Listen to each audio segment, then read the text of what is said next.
আসসালামু আলাইকুম প্রিয় দর্শক, welcome everyone to my Anjuma's kitchen. দূরের কিংবা কাছের যে যেখান থেকে ভিডিওটি দেখছেন, আশা করি অনেক অনেক ভালো আছেন, সুস্থ আছেন। প্রিয় দর্শক, আঞ্জুমাস কিচেন থেকে আমি আঞ্জুমা। আমি আজকে আপনাদের সাথে শেয়ার করব কিভাবে খুব সহজেই ঘরে সুইট চিলি সস বানিয়ে নেবেন। প্রিয় দর্শক, আপনি যদি আমার এই ভিডিও ফলো করে বাসায় এই সুইট চিলি সস একদম সঠিক মাপের উপকরণ দিয়ে তৈরি করতে পারেন, তাহলে আমার মনে হয় নামি দামি কোম্পানি থেকে আপনারটাই ভালো হবে। আমার এই চ্যানেলের ভিডিও যদি আপনাদের ভালো লাগে তাহলে অবশ্যই ভিডিওতে একটু বেশি বেশি লাইক, শেয়ার, কমেন্ট করবেন। আর যদি আমার চ্যানেলটি এখনও সাবস্ক্রাইব করে না থাকেন তাহলে প্লিজ এখনই সাবস্ক্রাইব করে দিন। প্রিয় দর্শক, আপনি যদি আমার মতো সুইট চিলি সস ঘরে তৈরি করতে চান তাহলে ভিডিওটি সাথে থাকুন আর শুরু থেকে শেষ পর্যন্ত দেখে নিন।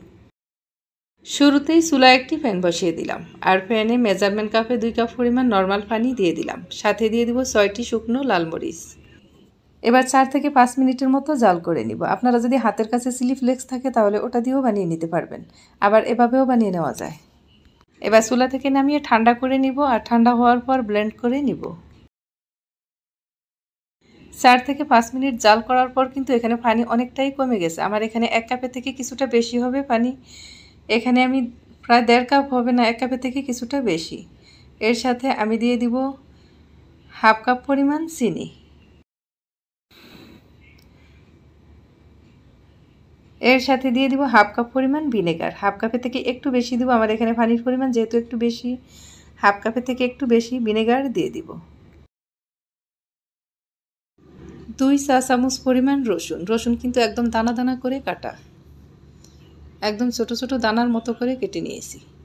2 চা চামচ পরিমাণ রসুন দিয়ে দিলাম আর সাথে দিয়ে দিব 1 চা চামচ আদা কুচি, এটাও দানা দানা করে কাটা। সাথে স্বাদের ব্যালেন্স ঠিক রাখার জন্য সামান্য একটু লবণ দিয়ে দিব। প্রিয় দর্শক, সসের সুন্দর একটা কালারের জন্য আমি এখানে 1 টেবিল চামচ টমেটো সস দিয়ে দিলাম সাথে। এটা দিলে কালারটা অনেক বেশি সুন্দর আসে আর টেস্টও ভালো আসবে। আপনারা চাইলে এটা দিতে পারেন বা আবার এটা স্কিপও করতে পারেন। প্রিয় দর্শক, সুইট চিলি সস মানেই একটু টক, একটু ঝাল, একটু মিষ্টি আর একটু হালকা একটু নুনতা থাকে, তাহলে এটা টেস্ট অনেক ভালো আসে। পানির সাথে এই ইনগ্রেডিয়েন্টসগুলো দেওয়ার পর প্রায় 5 থেকে 6 মিনিটের মতো জাল করে নিতে হবে।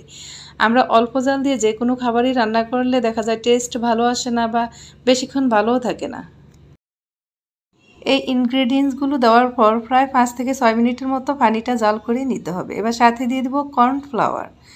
আমি এখানে 4 চা চামচ উঁচু উঁচু করে কর্নফ্লাওয়ার নিলাম। এটা সামান্য একটু পানি দিয়ে গুলিয়ে সাথে দিয়ে দিতে হবে।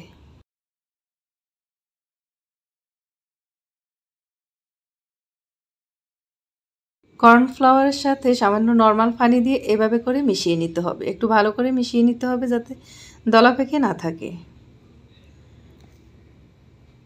এবার এই কর্নফ্লাওয়ারটা আমি সাথে অ্যাড করব আর নাড়তে থাকবো। একটু ঘন হাতে নাড়তে হবে, তা না হলে কিন্তু এটা দলা পেকে যাবে। প্রিয় দর্শক, এই সুইট চিলি সস আমরা অনেক রকমের রান্নার ক্ষেত্রেও ব্যবহার করে থাকি, আবার কিছু কিছু খাবারের সাথে আমরা এই সুইট চিলি সস দিয়ে খেয়ে থাকি। এটা বানিয়ে আপনি যদি বাসায় সংরক্ষণ করেন, ফ্রিজে রাখলে আপনি 2 থেকে 3 মাসের মতো রেখে খেতে পারবেন।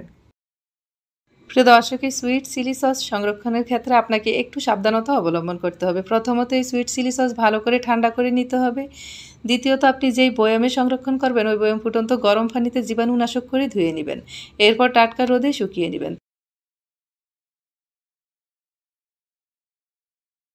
প্রিয় দর্শক, দেখতে দেখতে ভিডিওর একদমই শেষ প্রান্তে চলে আসলাম। আশা করছি আমার আজকের ভিডিওটি আপনাদের অনেক অনেক ভালো লেগেছে। ভালো লাগলে অবশ্যই ভিডিওটি একটু বেশি বেশি শেয়ার করে দিবেন, লাইক দিবেন, কমেন্ট করবেন।